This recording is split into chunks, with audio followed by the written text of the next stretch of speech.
Hi, welcome back. Today we're going to simplify this equation. Since we have a 2 here and an 8 here, the first thing we're going to do is just divide by 2. So this becomes x to the minus 3 equals 4. Now, what does this minus mean? What does it mean when you've got a negative power? How do we remove the negative? Well, all we need to do is invert this.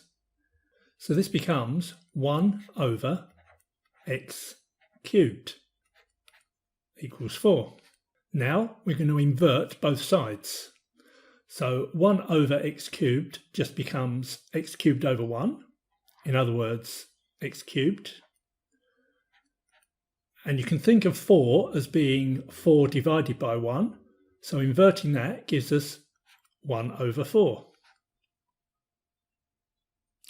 And from here we could then just take the cube root of both sides, giving us x equals the cube root of 1 over 4.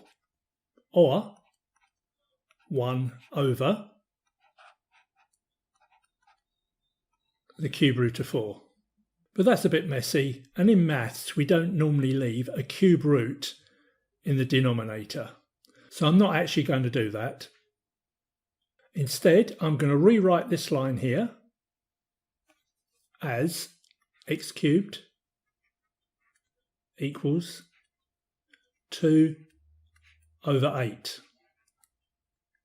Now when I take the cube root of each side, I get x equals the cube root of 2 divided by the cube root of 8. We know that the cube root of 8 is 2, so this becomes the cube root of 2 over 2. And that is a much neater solution.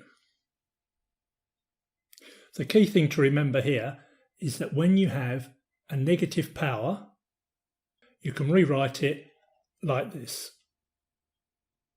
Okay, that's it. Hope that was useful. If you want to see more videos like this, please subscribe.